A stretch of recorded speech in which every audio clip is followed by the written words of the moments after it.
Vamos lá, vamos lá. Pronto, pronto, pronto. Tudo bom, gente? Tudo bom? Meu nome é Dario Leitão, eu sou médico, me especializei em psiquiatria, né? Primeiro, eu quero agradecer a Lion Gran Rio, tá? Em especial ao Gil pelo convite, tá bom? Estou muito feliz aí em fazer parte desse time, tá? Esse time de palestrantes aí, essa galera de craque aí. Eu também preciso agradecer a minha esposa, que não só me ajudou, assim, do ponto de vista científico, né? Me ajudou a compilar algumas informações que ainda estavam meio dispersas e tal, mas também me ajudou com as crianças, né? Porque nesse tempo de pandemia, que elas estavam em casa e tal, enfim. Mas vamos lá, vamos seguir a vida. Depressão, gente, deixa eu sair da frente aqui, Depressão é um termo genérico, tá bom? Depressão é um termo genérico que engloba 8 diagnósticos, tá? Uma série de especificações, de pequenos detalhes, tá? Mas todos eles possuem uma característica em comum, tá? Que é o humor triste, vazio ou irritável, tá? Vamos lá. Já na largada a gente nota que tem alguma relação da psiquiatria com os sistemas hormonais, por quê? Um dos diagnósticos possíveis ali dentro dos transtornos depressivos é o transtorno disfórico pré-menstrual, que tem claramente uma íntima relação com os ciclos hormonais, né? Femininos, né? O transtorno depressivo induzido por substância também. Por quê? Porque vamos dizer, na lista de substâncias, ali no top 5, estão os anti-inflamatórios esteroidais. Sacou? Bom, de qualquer forma, o transtorno mais comum e o mais estudado, né, é o que representa, vamos dizer, o capítulo dos transtornos depressivos, é o transtorno depressivo maior. Tá? E é esse mesmo que eu queria assim, jogar alguma luz sobre isso daí. Tá? Falar um pouco dele e apresentar algumas relações que ele pode ter, tá bom? Enfim, com os hormônios. Tal. Ou aquilo que a gente já sabe dos hormônios, pelo menos, né? Tá, então vamos combinar o seguinte: quando eu falar de depressão, falar o nome depressão, eu vou estar me referindo a esse transtorno, tá bom? Então tá bom. Então deixa. Ah, eu já saí daqui. Deixa eu começar aqui a apresentação que eu. Beleza, vamos lá. Gente, 1 em cada 5 pessoas no mundo já experimentou ou vai experimentar um episódio depressivo ao longo da sua vida, tá? Quase 40%, é muita gente, dos que deprimem experimentam o seu primeiro episódio antes dos 20 anos de idade.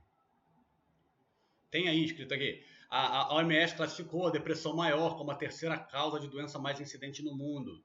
E a projeção para 2030 é que fica em primeiro lugar. Sim, sim. Ela ocorre mais em mulher do que em homem. E o pico de prevalência vai dos 18 aos 41, né, a segunda e terceira década de vida, 18 aos 41 ali.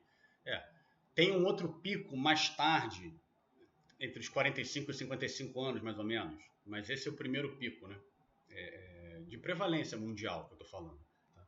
Então vamos lá, não é doença de rico, não é tristeza, não é frescura. Certamente na sua prática médica você vai se deparar com algum paciente, algum familiar, algum vizinho, etc, que tenha depressão. Né? E que mais? Quem sofre o primeiro episódio tem 50% de chance de. Metade não. Tem 50% de chance de desenvolver o segundo episódio. 80% de chance de desenvolver o terceiro episódio. De fato, ela é incidente. E vamos pensar aqui também. Quais são as coisas que a gente já nota que tem relação? Que tem íntima relação com a incidência, com a prevalência. Né? Claro, os fatores genéticos. Eu vou até falar um pouco mais alto, que eu acho que eu estou falando baixo. Um estilo de vida de trabalho dentro de casa, indoor, né? Sem respeito ao ciclo circadiano, dorme tarde, acorda cedo demais, ou então acorda tarde demais, não vê o sol nascer, não vê o sol se pôr, está trancafiado no escritório. O consumo excessivo de alimentos processados e ultraprocessados também interfere. O sedentarismo, a obesidade, o tabagismo, o estresse, quer dizer, coisa que a gente não faz, coisa que a gente não tem. Né? Tudo isso aí está ligado à incidência e à prevalência da depressão. Tá? Vamos lá, para terminar de falar dos fatores, dessas questões epidemiológicas. Quem tem depressão tem mais chance de desenvolver doença cardiovascular, né, hipertensão, aterosclerose, eventos tromboembólicos, infarto do miocárdio, diabetes mellitus tipo 2, Alzheimer, Parkinson, doenças autoimunes. Quer dizer, o que eu estou querendo dizer? Que que todas essas doenças têm em comum? As pesquisas atuais avançam e coincidem no mesmo ponto, que é a presença da inflamação crônica subclínica. Tá bom? Tá bom, vamos lá, vamos seguir a vida. Como é que a gente dá o diagnóstico? Existem dois sistemas de diagnóstico, tá? O DSM e o CID. O DSM é o Manual de Diagnóstico Estatístico. Está na 5ª edição, eu adoro. Tá? E o CID, que é a Classificação Internacional de Doenças, já está na sua 11ª edição, tá bom? Vamos lá. O diagnóstico é meio que sindrômico mesmo, é baseado em sinais e sintomas, tá? Você monta uma síndrome aí. E tem aqui, no quadrinho que você está vendo aí, no coisa, dá para ver, eu não estou atrapalhando. Que precisa apresentar, desses. São 9 grupos de sintoma, tá? E tem que apresentar 5 ou mais por pelo menos 2 semanas e tem que ter prejuízo funcional, tá? Dentro desses 5, tá aí o que está em bolinha vermelha ali. Um deles tem que estar presente. Ou humor deprimido ou anedonia, tá? Vamos um pouquinho de psicopatologia, assim, rapidinho, só para dar um gás aqui. Deixa eu controlar a hora aqui. Acabou minha água. Só para controlar a hora aqui, vamos lá. Um pouquinho de psicopatologia. O que é humor, né? Humor deprimido, humor pouco reativo, humor triste, vazio, sem esperança. Enfim, afeto, sentimento, emoção, paixão, humor. Cara, são palavras que coincidem, né, assim, em significado, se confundem, tem um significado meio intercambiável, assim. Mas o que eu quero dizer é que o humor é um estado de ânimo basal, sustentado, sabe? Possui, a princípio, poucas variações, né? Não tem, assim, um objeto mensurável para dizer eu estou irritado por isso, eu estou triste por aquilo. Claro que se você for buscar na tua consciência, você acaba encontrando, né? Você investigar com calma, você encontra, né? Mas a princípio você acorda meio, sei lá, meio irritado, não sabe muito bem porquê, nem dormiu tão mal assim, mas é aquele estado de ânimo basal, sabe? Aí você recebe uma boa notícia, você não se alegra tanto. Você recebe uma má notícia, você fica logo como? Né? Então, é isso. Ele acaba justificando, vamos dizer, temperando as tuas ações. Né? Tá, o que é anedonia? Eu não vou passar um por um não, tá? Que é uma loucura isso. O que é anedonia? Perda de interesse ou prazer. Não é prazer sexual, pelo amor de Deus. Não é isso. É uma espécie de, assim, a vida perdeu o colorido. Entende? É como se a vida tivesse perdido o colorido. Depois a gente tem aí o sintoma de inutilidade ou culpa excessiva, inapropriada, vamos botar assim, tá? Vamos lá, vamos pensar rapidinho nisso aqui. Dificilmente é autorrecriminação, porque normalmente é autorrecriminação. Vamos lá, assim, você está no consultório ou mesmo fora do consultório, tanto faz, tá? Como é que a gente consegue fazer um bom diagnóstico em relação a, sobretudo em psiquiatria mesmo, que é muito observacional, né? O que a gente tem que ter em mente é o seguinte: sempre que qualquer pessoa, seja a gente ou seja o outro, a gente faz com alguma intenção, mesmo que não, que a gente não tenha essa intenção muito clara. Qual é o segredo dos relacionamentos? O segredo dos relacionamentos é a gente conseguir diminuir o nosso barulho interior, né? As coisas que a gente joga em cima na hora de interpretar o outro, né? A intenção do outro, as coisas do outro. A gente conseguir diminuir esse barulho e procurar compreender a intenção do outro por trás daquela ação.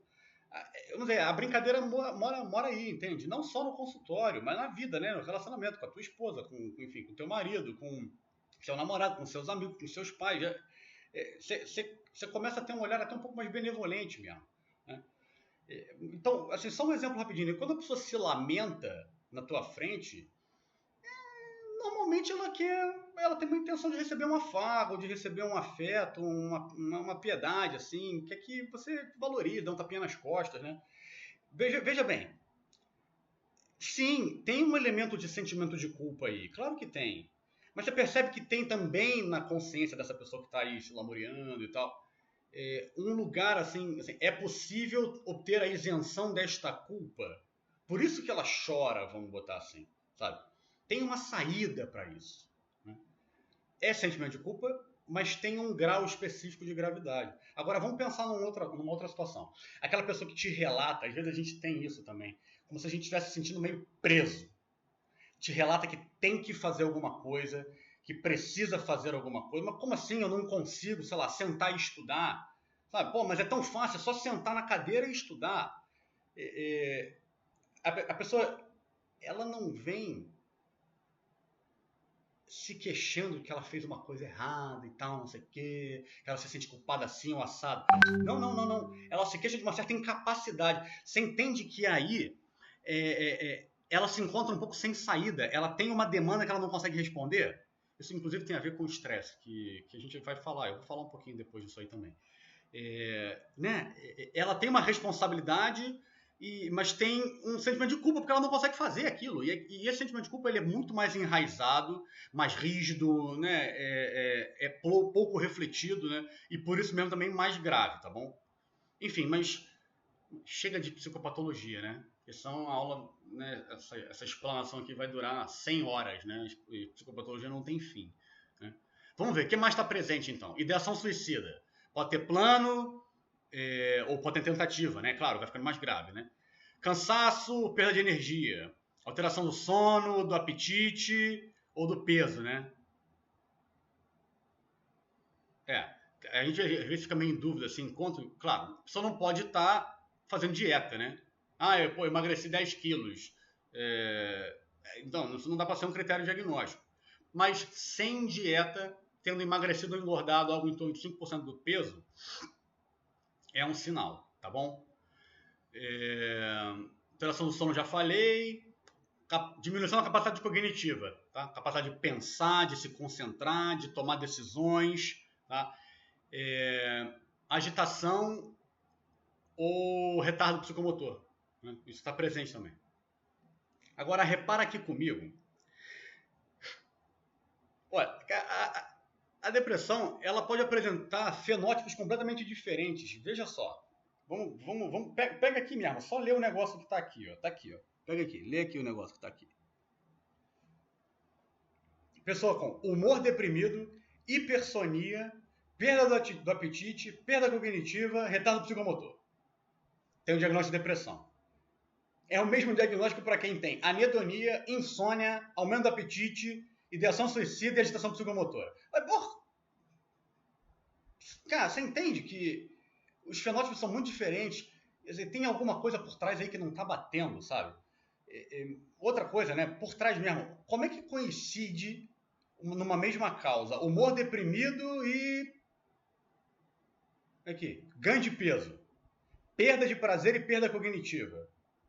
As coisas não se encaixam, né, cara? Não se encaixam muito bem. Por que isso? Vamos lá. Espera aí. Vamos lá. Por que isso? Já se entende, né, que a fisiopatologia da depressão ela é multifatorial. É um conjunto de um monte de coisa. É um somatório de alterações. Então, assim, tem lá um conjunto de alterações possíveis. Aí você vai alterando, vai criando patologia na fisiologia. Por um lado, que também vai acarretar na depressão. Ou por outro, também vai. O que é o desafio hoje em dia é conseguir encontrar uma causa central para isso. Isso não existe ainda. Mas existem caminhos, tá? E são esses caminhos, mais ou menos, que eu vou tentar organizar aqui e colocar aqui pra gente, tá bom? Fatores que influenciam nisso daí, tá? Então, olha só. Vamos passar adiante aqui. Vamos lá.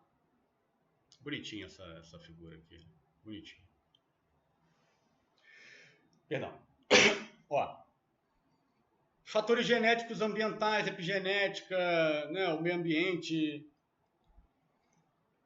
como você recebe as circunstâncias, é claro que isso está presente, tá bom? O que eu vou fazer aqui rapidinho vai ser falar meio que par e passo, fisiologia e pontuando algumas alterações fisiopatológicas, né?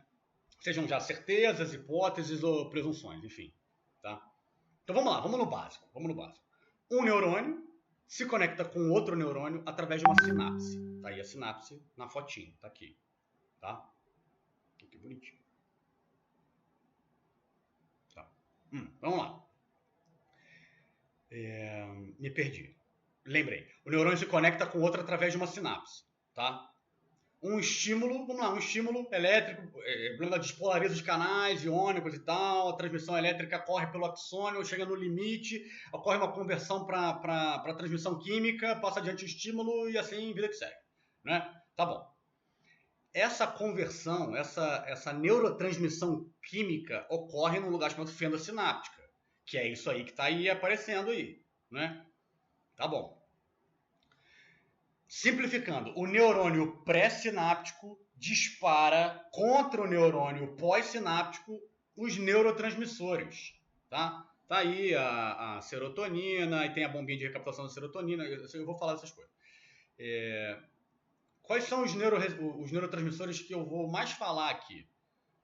Serotonina, dopamina, noradrenalina, ácido gama-aminobutírico ou GABA, né, e o glutamato. Eles têm seus receptores específicos, eu não vou complicar muito a guerra, eu vou falar só dos receptores que têm alguma relação com assim, o que a gente já entende de fisiopatologia e o que a gente já entende que tem influência de hormônios, tá bom? Porque também existem outros neurotransmissores, acetilcolina, histamina, endocannabinoide, fator de crescimento neuronal, mas vamos ficar com esses daí. Tá? Vamos lá. Vamos continuar. Além disso, dessa bagaça toda, o neurônio pós-sináptico também se comunica com o neurônio pré-sináptico, liberando neurotransmissores, tá bom? Só que eles vão atuar por difusão. Por que eu estou falando isso? Porque, com exceção do GNF, né, do fator de crescimento neuronal, que ele é fagocitado. Mas essa neurotransmissão anterógrada por difusão, às vezes nem é só anterógrada. Eu quero dizer porque isso existe, isso tem relação, por exemplo, no córtex pré-frontal, a gente não tem bomba de recaptação para dopamina. Então a dopamina, ela é liberada e ela fica lá por difusão, entende? Ela é degradada a partir de radicais livres. É como funciona, é diferente da via nigrostriatal, entende? Lá a dopamina tem bomba de recaptação, sabe? Mas enfim, eu só tô querendo apresentar os artistas aqui, tá? Porque por que é relevante saber essas coisas todas? Porque os medicamentos usados na depressão, cara, a maioria esmagadora deles tem relação com inibidores das bombas que recaptam os neurotransmissores, tá? Um ou outro são agonistas ou antagonistas, claro, né, de receptor, mas a maioria pega o neurotransmissor e volta para dentro do neurônio pré-sináptico, tá? Vamos lá. É a atividade mesmo desses medicamentos, né, cara, que faz a gente compreender que tem alguma coisa acontecendo nessa região que faz a gente deprimir. Quer dizer, de alguma forma a gente consegue compreender que mantendo um receptor ativo por mais tempo, sabe, parece ajudar na melhora dos sintomas. Vamos lá, então vamos arriscar falar que existe na depressão, bom, e até na ansiedade também, mas na depressão, algum grau de disfunção sináptica, tá? Tá bom. O que mais? Bom, também, vamos lá. Tem que levar em consideração que tem que existir um equilíbrio, né? Uma coisa assim, bom senso não é ciência. Mas vamos pensar que, sim, precisa ter algo de bom senso nessa organização toda. Tem que ter um equilíbrio de concentrações, tanto do próprio receptor dele, né, dele mesmo, ele não pode subir muito, quanto em relação aos outros, né? Então, sei lá, você tem baixa atividade serotoninérgica, você produz sintomas de mal-estar, né, depressão, etc, etc. Mas se tem muito neurotransmissor, você desenvolve síndrome serotoninérgica, que pode ser fatal, né? A dopamina, por exemplo, em altas concentrações no sistema límbico, no mesolímbico lá, produz delírios, alucinações, sintomas psicóticos, né? Mas se aparecer em baixas doses, por exemplo, na via... Qual é o nome da via? Acabei de falar, nigrostriatal, né? Na nigrostriatal dá os sintomas de parkinsonismo, acatesia, rigidez muscular, etc, etc, etc. Sacou? Então, o que a gente já conhece? Né? Que, assim, estudos avançaram, isso é muito interessante, porque antes havia a hipótese monoaminérgica, que falava mais ou menos da serotonina, dopamina, noradrenalina e tal. Mas a gente já começa a compreender que quando aparece uma desarmonia, e hoje já se entende que se acontece uma desarmonia entre as atividades glutamatérgica e GABAérgica, aparecem sintomas. Entende? E daí que os esteroides neuroativos, quer dizer, os esteroides produzidos em glândulas periféricas que têm ação central, ou os neuroesteroides, né, esteroides produzidos no cérebro, né, tanto pelas células da glia quanto pelos neurônios, eles atuam nesse equilíbrio. Então, cara, a fisiologia é sensacional, né? Vamos seguir.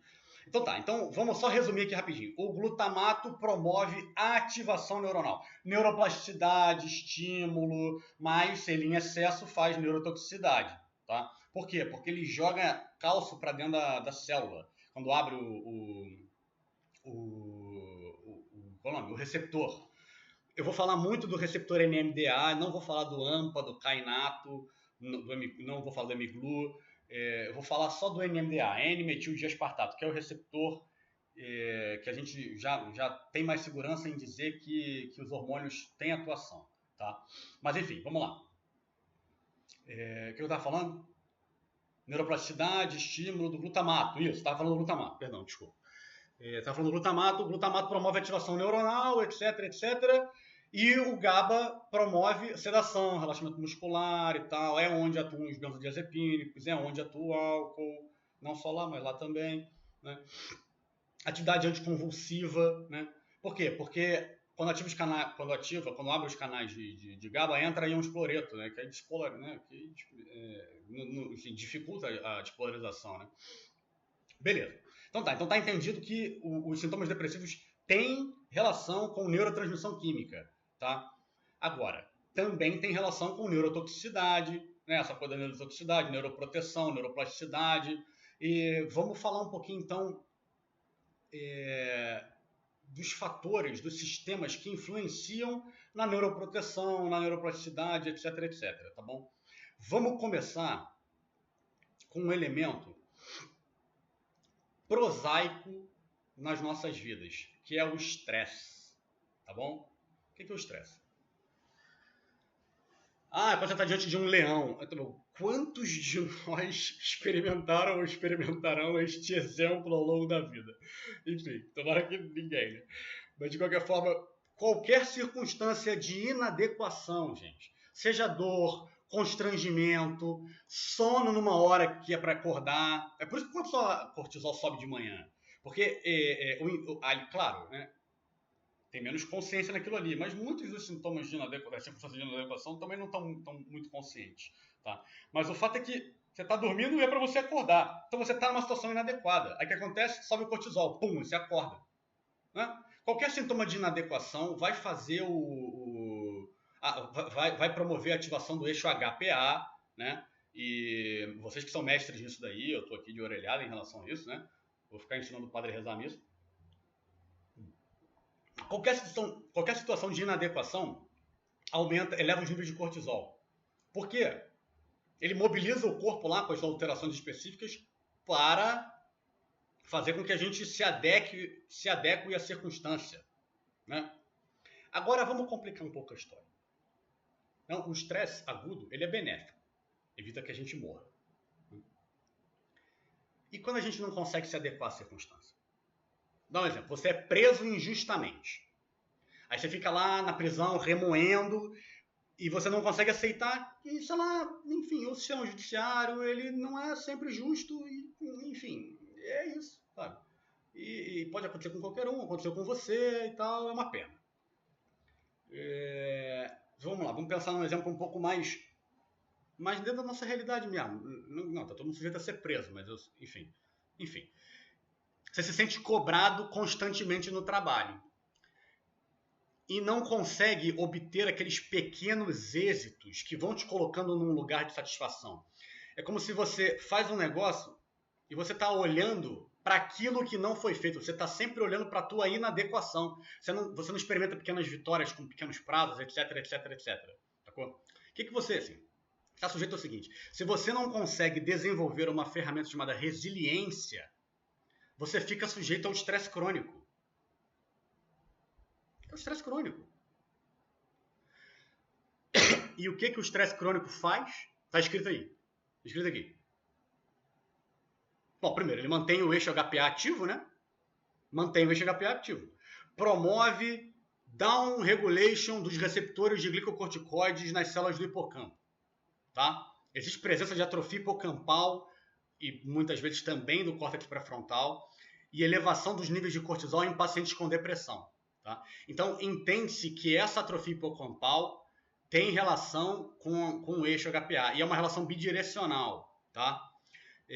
Que vamos dizer, o hipocampo também exerce efeitos que promovem a inativação do eixo HPA. Aí sim, justifica o que eu falei ali, que é a downregulação dos eixos dos receptores glicocorticoides, né? Ficam ali sempre estimulados com cortisol, vão fazendo downregulação, eles que seriam a princípio também um dos responsáveis para promover a diminuição né, a inativação, botar assim, deixa HPA, isso não acontece, então sustenta-se o estresse crônico. Tá? O que mais que acontece? Ativação dos receptores de reconhecimento biológico. O que é isso? Toll-like receptors, tá? Lectina tipo C, aumentam os níveis séricos de citocinas pró-inflamatórias. TNF-alfa, IL-6, IL-1-beta, sacou? O que mais? Deixa eu ver se tem alguma coisa. Não chegou ainda aqui. Não, chegou, já é isso mesmo. Vamos lá. Via nervo periférico, o sistema nervoso central sinaliza ao sistema nervoso entérico que estimula a liberação de noradrenalina. O que a noradrenalina faz? O sistema imune ali, né, nas células imunológicas do intestino, sinaliza aos linfócitos naif para se diferenciar em linfócitos T helper tipo 2, TH2. O que todo esse sistema TH2 faz? Esse aumento de resposta TH2 libera mais citocina pró-inflamatória, que vai ter ação local, vai ter ação no lume intestinal e vai ter ação sistêmica. Vamos complicar um pouquinho mais. Aí, com isso tudo, o paciente ainda possui um padrão de alimentação ocidental. O paciente, né? Não a gente, né? Porque a gente não tem padrão ocidental, a gente é só médico, né? Ou nutricionista, é só profissional de saúde, né? Come muito ultraprocessado, tem agrotóxicos e metais pesados na dieta, fez uso de antibióticos há menos de um ano, tem uso frequente de anti-inflamatórios e prazóis, quase ninguém faz isso, abusa de álcool e cigarro. O paciente, não a gente, né, possui grande chance de ter uma entidade chamada disbiose intestinal.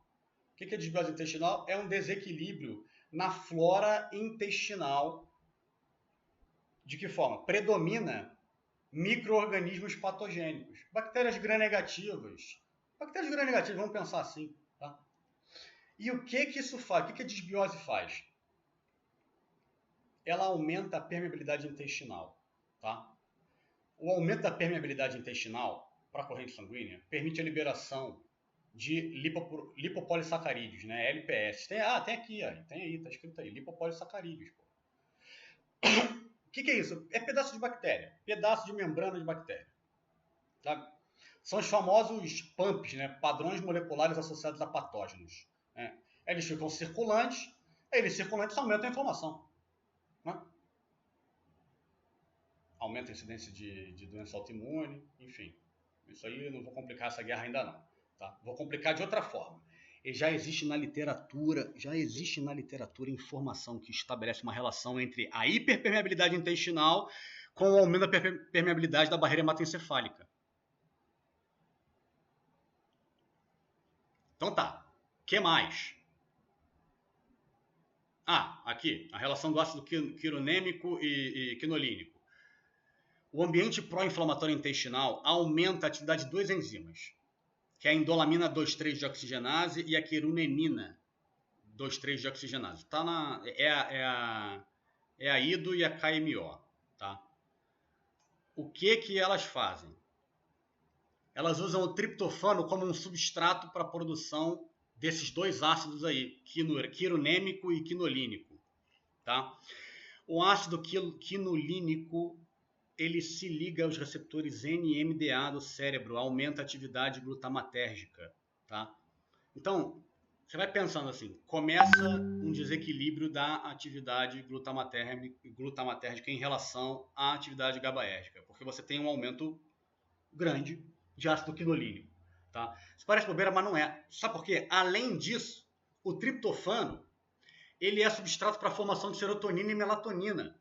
Então, você já de cara desvia a produção você desvia o substrato triptofano para a produção de ácido quinolínico ao invés de produzir serotonina, tá? Começa então aí, vamos passar o slide aqui, peraí. Começa então aí um ciclo vicioso de estresse crônico. Ó, é muito bonita essa foto, essa imagem aqui.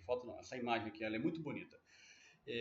Porque mostra claramente um ciclo vicioso do estresse crônico provocando neuroinflamação. Tá? O ambiente lá cerebral que está inflamado, o ambiente pró-inflamatório, ele vai provocar a liberação de mais glutamato. É como funciona. Liberação extrahepática de... Não, perdão, confundi. Liberação extrasináptica de glutamato, tá? Que vai criar um ambiente excitatório e inflamatório. Tá? Além disso, esse ambiente inflamatório aumenta a atividade do transportador de serotonina. Você vê como o corpo é perfeito, assim como ele tenta se defender? O sistema nervoso entérico sinaliza ao vago a situação pró-inflamatória lá de baixo, né? Lá dele. Então, já se entende que vai haver um desvio do triptofano para a produção de ácido quinolínico. Aí o cérebro começa a poupar serotonina. Aí aumenta a recaptação. Isso é perfeito. Né? E é assim que agem os nossos medicamentos, na sua maioria, né? Porque eles inibem a bomba de recaptação de serotonina. Né? Mas também, vamos dizer, nem é só isso também. Já tem evidência de que os medicamentos, muitos deles, onde que estão sendo estudados, têm efeito neuroprotetor. Tá? Isso é importante, é interessante. Quer dizer, não é só aumentar a serotonina na fenda. Quer dizer, acaba acontecendo uma cascata de outros eventos que promovem neuroproteção. Por quê? Vamos lá. O que acontece, gente? Vamos voltar lá pro cortisol rapidinho, só para lembrar um negócio aqui. O receptor citoplasmático, né, de corticoide, junto com o aumento excessivo do glutamato, né, esse glutamato tanto extrasináptico quanto essa atividade glutamatérgica por conta do ácido quinolínico, né, o TNF-alfa, né, as citocinas pró-inflamatórias em geral e tal, não sei o quê, por modificação do receptor de insulina, também por modificação do receptor de insulina. E depois eu explico como é que funciona isso. Eu vou falar de insulina depois. Eles inibem o fator neurotrófico derivado do cérebro, o tal do BDNF.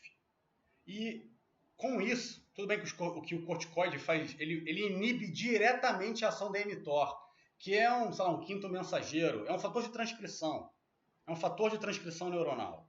O BDNF também é um fator de transcrição neuronal. Mas o próprio corticoide inibe diretamente a mTOR. E o que inibe no fim das contas? A transcrição de proteínas transmembranas, de receptores. Você entra no ciclo vicioso da disfunção sináptica. Sacou? Então, a gente consegue mostrar aí, e já está na insulina, a gente consegue mostrar aí que a neuroinflamação, a disbiose intestinal, o estresse crônico, a hipercortisolemia, né, são alterações fisiopatológicas. Claro, a epigenética, a genética, são fatores fisiopatológicos que contribuem para a atrofia hipocampal, que contribuem para o início dos sintomas depressivos, tá bom? Em muitos casos, com algumas exceções, algumas diferenças, para os sintomas ansiosos também, tá bom? Bom, onde é que entram os hormônios nessa brincadeira? Tá? Até porque, enfim, é o tema, né? Vou pegar um pouquinho de mate aqui. Onde é que entram os hormônios nessa brincadeira? Vamos falar da insulina e da depressão. Existe um fator aí de risco que é bidirecional. Ali, tá? Correlação bidirecional. Entrou pelo buraco errado essa...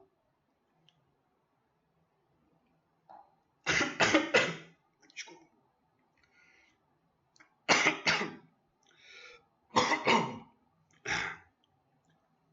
Que mico no meio da aula. Vamos lá, perdão. Não, eu não querei. Lembra disso? Enfim, vamos lá. Existe um fator de risco bidirecional. Quem tem depressão tem mais chance de ter diabetes mellitus tipo 2. E quem tem diabetes mellitus tipo 2 tem mais chance de ter depressão. É aquilo que eu falei, é o seguinte. O TNF-alfa induz... um pouquinho de biologia molecular aqui, mas é rápido também. Induz a fosforilação do substrato do receptor da insulina, que é o GLUT. O músculo é GLUT4. Né? O cérebro não sei o nome, não sei o número. Eu sei essa, eu esqueci. Ele induz a fosforilação do GLUT, só que não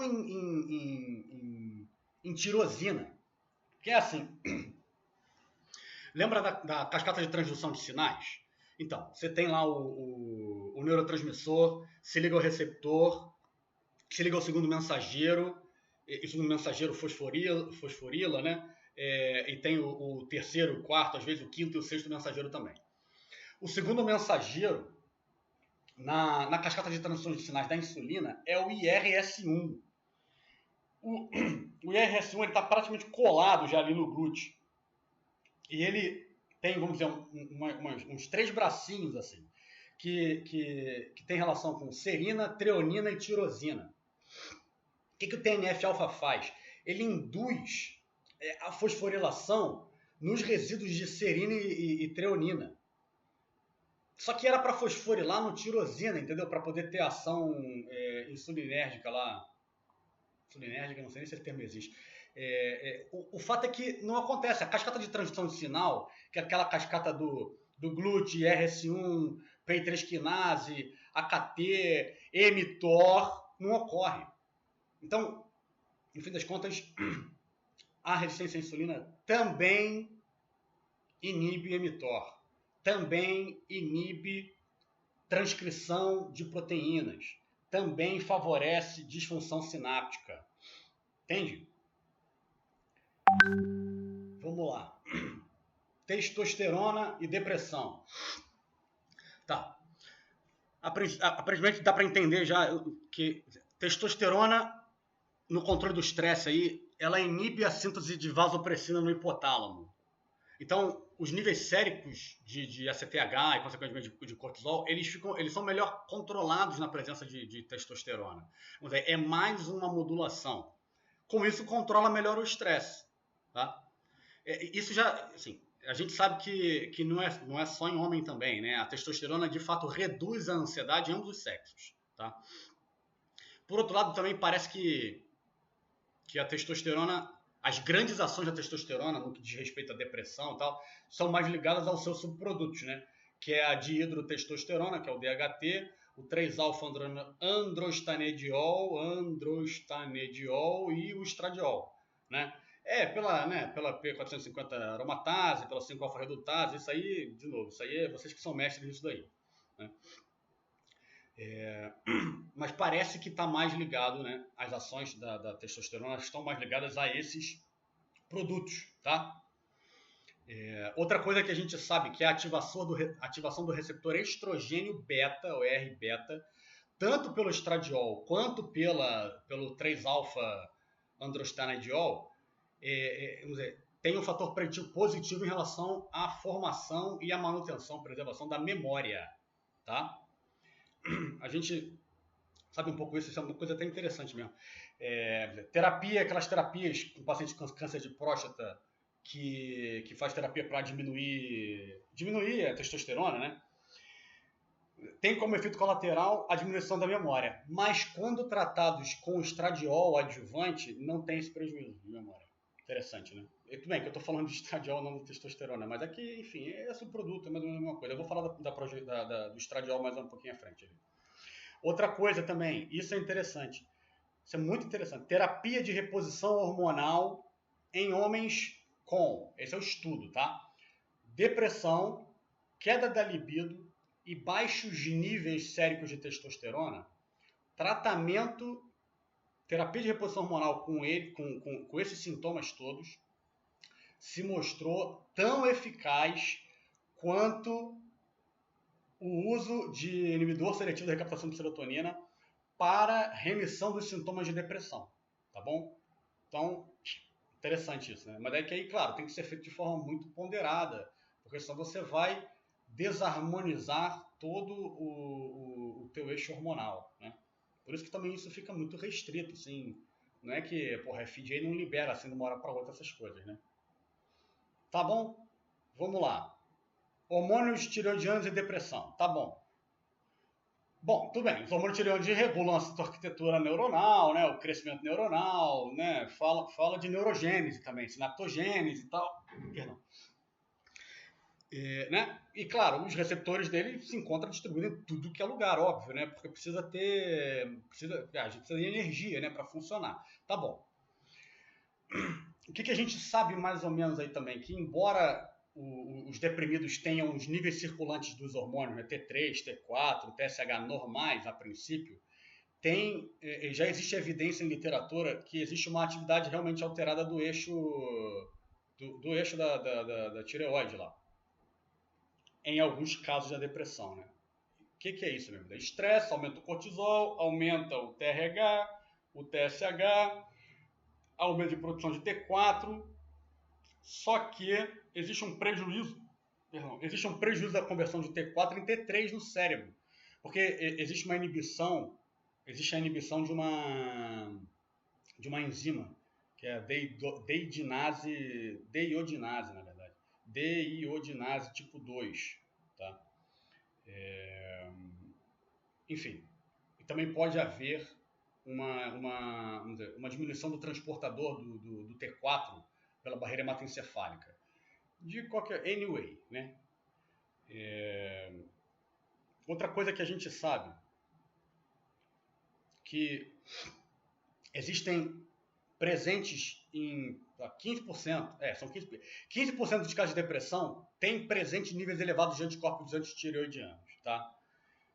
A prevalência de sintomas depressivos, né, no hipotiroidismo é metade, 50%. E no hipertiroidismo é quase 30%. Então, o que os estudos apontam, né? Nem tanto uma influência direta dos hormônios tireoidianos para a produção ou proteção de sintomas da depressão, mas que, vamos lá, a diminuição da tolerância imunológica, né, por conta de deficiência de vitamina D, a presença de pumps circulando, né, padrões moleculares associados a patógenos e tal, dumps também, padrões moleculares associados a danos, isso fala a favor de um aumento de uma resposta autoimune. E essa resposta, esse aumento de resposta autoimune, é claro, vai... É claro não, assim, aí claro, aí são inferências, né?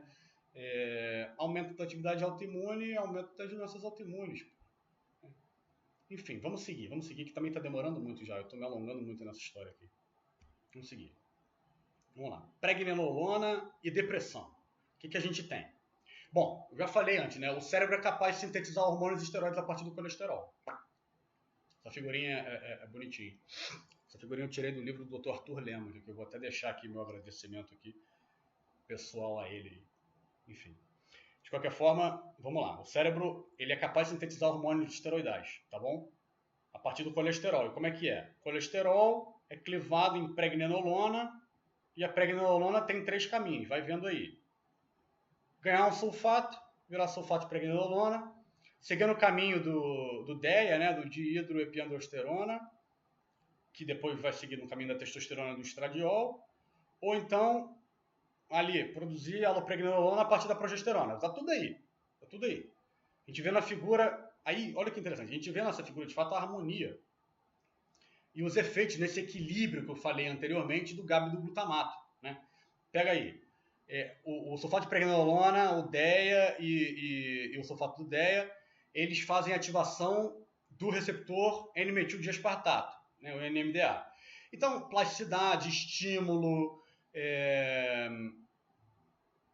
também, claro, possibilidade de neurotoxicidade, é o que acontece com eles. É o que acontece a partir da influência desses hormônios. Né?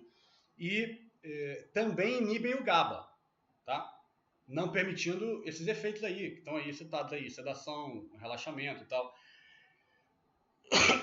Por outro lado, a gente tem a proteção contra excesso de atividade glutamatérgica, né? Ativando o GABA-A, que é um receptor do GABA, né? E inibindo o NMDA, ali, tá aí, a alopregnanolona ativa o GABA-A, o estradiol inibe o NMDA. O que o estradiol faz? A gente já sabe, o estradiol é um excelente neuroprotetor cerebral, isso a gente já sabe mesmo. Né? Enfim. O que mais?